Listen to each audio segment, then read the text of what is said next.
Figuren her viser det naturlige kulstofkredsløb. Kigger vi herop til venstre, kan vi se, at kuldioxid frigives via vulkansk aktivitet. Den nuværende vulkanske aktivitet er dog meget lille i sammenligning med tidligere tidsalders aktivitet. Også vulkansk aktivitet under vandet medfører udslip af kuldioxid. For eksempel, hvor de plader jordskorpen består af, forskydes væk fra hinanden. Det sker for eksempel i den midtatlantiske ryg. Øverst til højre ser vi, at kuldioxid opløses af regnvand og udvaskes af atmosfæren som kulsyre.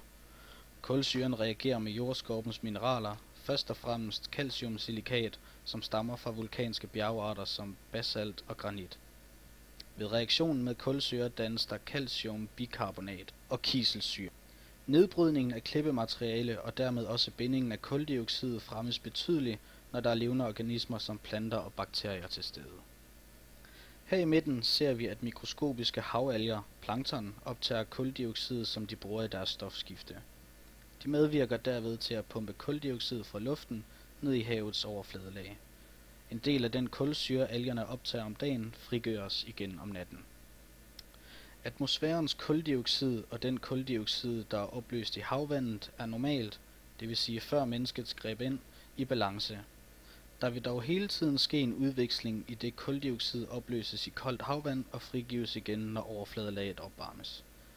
Dette kan fx ske, når kolde dybhavsstrømme kommer op til overfladen.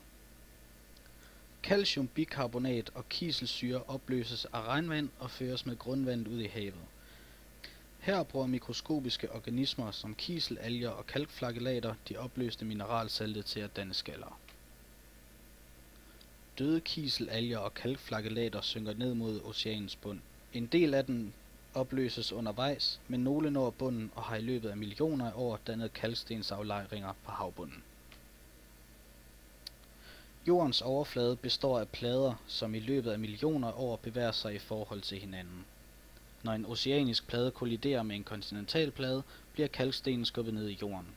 På den måde sluttes det store kredsløb fra frigørelsen via vulkaner til deponering i jordens kappe igen. Planter og træer optager kuldioxid om dagen ved hjælp af fotosyntese. En del af det bruges i stofskiftet, og en del frigives igen om natten. Desuden pumper planterne kuldioxid ned i jorden via deres rødder. Når et træ dør, bliver det meste af den med tiden nedbrudt, og bakterier og den bundne kuldioxid bliver igen frigjort til atmosfæren. Hvis det døde træ kommer til at ligge et sted, hvor der ikke er noget ilt, f.eks. i mudderet på bunden af en sump, vil det ikke blive nedbrudt, men kan i stedet aflejres og i løbet af millioner af år under tryk og høj temperatur blive omdannet til kul. Den bundne kuldioxid bliver altså i træet i stedet for at blive frigjort ved forrådnelsen.